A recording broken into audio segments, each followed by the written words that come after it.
Jean-Baptiste de La Salle was a man of faith, desiring always to do the will of God. It was in his relationship with others and a gospel reading of the events in his life that he discovered God's will for his vocation. His vocation was an exodus in reverse, from the world of the bourgeoisie to the world of the poor. So the poor, through a human and Christian education, could traverse their own exodus from a life of poverty to one of human dignity and promise of a better life.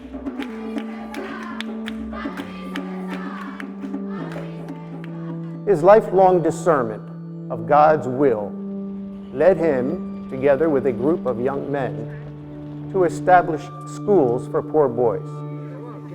Faith carried him through the many challenges and obstacles he faced, both within the church and in society.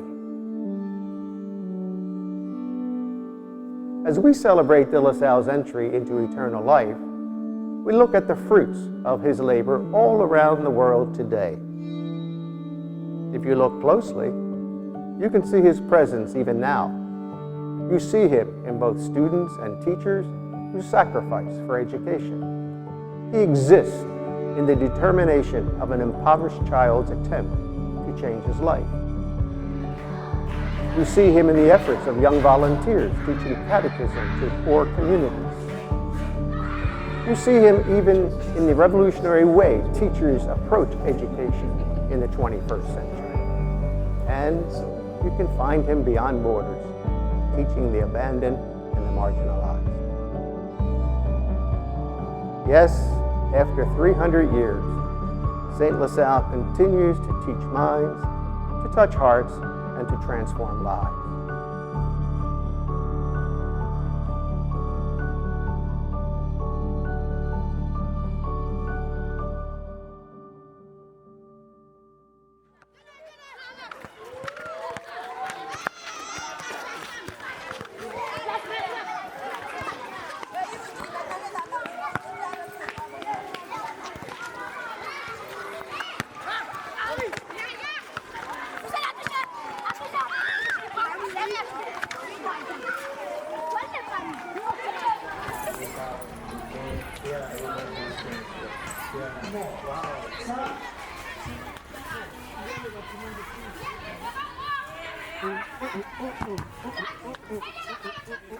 Ce qu'on peut dire en général, globalement, sont des enfants qui ont des difficultés dans la relation avec les adultes.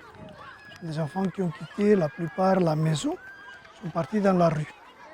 Ce sont des enfants, d'autres qui ont été maltraités, d'autres qui ont subi différentes difficultés.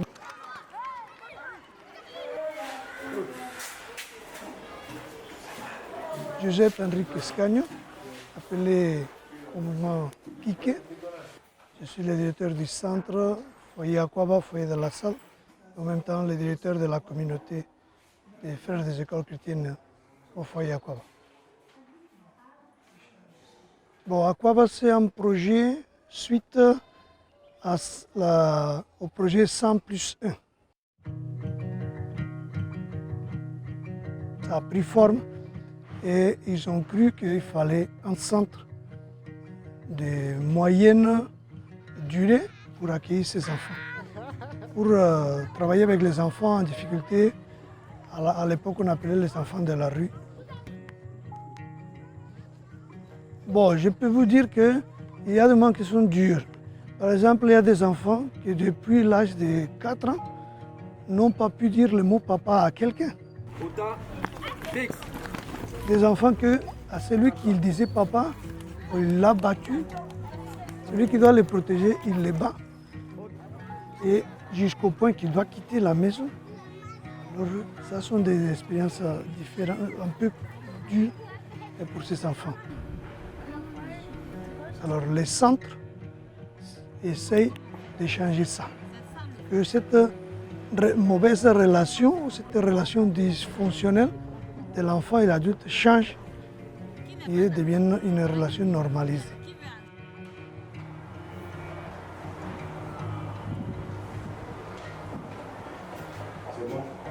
Donc, dans ce volet, il y a trois activités majeures. Quand nous recevons les enfants, notre premier objectif, c'est de les considérer comme des humains. Et comme on sait qu'ils ont des difficultés, on essaie de les comprendre et de les aider à sortir de cette difficulté-là. Les aider à savoir qu'ils sont humains, qu'ils sont dignes, ils ont une certaine dignité dans la société. Je suis le frère Régis Emmanuel Palinfo. J'ai à peu près 61 ans. Je viens du Burkina Faso, mais je suis ici dans le cadre de la mission. Bon, depuis la 6e, j'étais en contact avec les frères des écoles chrétiennes qui tenaient un collège. Ce que je voulais être comme les frères, puisque à l'époque, les frères étaient des gens simples. Alors je me suis dit, pourquoi ne pas être comme eux? Pourquoi ne pas faire comme eux? Et voilà, l'idée est venue de là. Donc on faisait des réunions et à la fin, bon, j'ai suivi le processus. Les sacrifices auxquels on a consenti, ou bien auxquels j'ai consenti pour pouvoir travailler avec cela, c'est oublier ma personne, oublier mon niveau et pour descendre à leur niveau pour mieux les aider. Donc si je reste à un niveau supérieur, je ne peux pas les aider.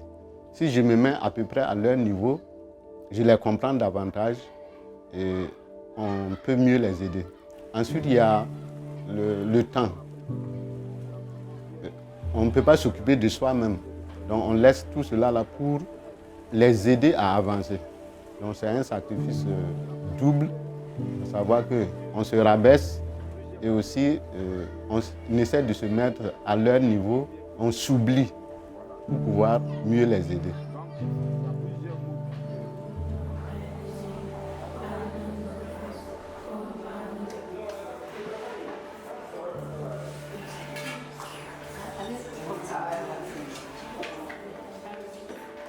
Bon, je m'appelle Ouvekou Abraham.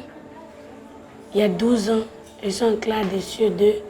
Je viens de Yopougon, en Dekwa. Bon, à la maison, quand on est à la maison, on ne mangeait pas suffisant. On mangeait le matin seulement jusqu'à le soir. Donc, ça ne me plaît pas. Et c'est parti dans la rue. Quand on me renvoie, on me chicote, je ne réponds encore, on me renvoie, on me chicote. Donc, un jour, je suis parti dans la rue. Donc, j'étais dans la rue, à Yopougon là-bas, vers la banque. C'était une nuit, je dormais. Maintenant, j'ai vu la voiture 4x4 du foyer. Après, on est parti se promener jusqu'à... Et puis après, ils m'ont mis dans la voiture, on est arrivé sur la nuit. La vie de la rue et la vie du foyer n'est pas la même chose. Quand je suis dans le centre, je me sens à l'aise. Alors que dans la rue, il y a beaucoup de choses qui peuvent m'arriver. Oui, au foyer, je me sens aimé.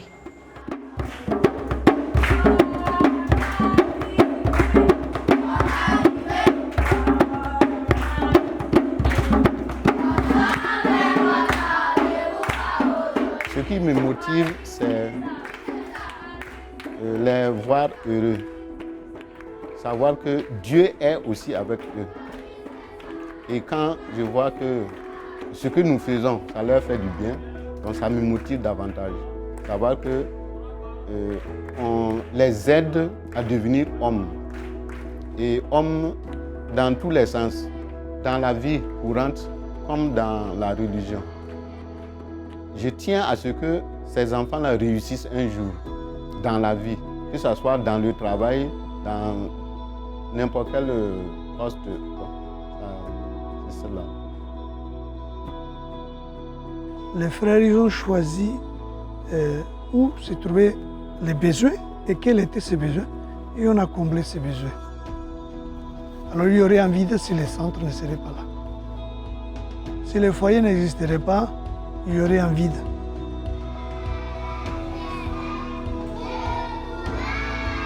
nous les frères des écoles chrétiennes, on est des enseignants. J'étais un enseignant. Alors, en venant à Kwaba ou en centre de la nature de Kwaba, on ne devient pas enseignant. On se transforme, je pourrais dire, en accompagnateur plus. Il faut tout abandonner. Même il faut s'oublier parce que vous êtes en train de dormir, l'enfant vient vous réveiller. Dans les maisons, c'est papa, maman qui fait ça. Ici, ce n'est pas les frères ou l'éducateur qui est de permanence qui va faire. Alors, c'est la suite logique de l'option qu'on fait. Vous faites l'option pour les pauvres, là, il n'y a plus de coin pour vous-même. C'est l'autre que vous voyez et que vous... Et moi, sinon, ça ne marche pas. Ce n'est pas le plus important. Il faut normaliser cette relation, mettre l'enfant debout et tout le reste viendra après.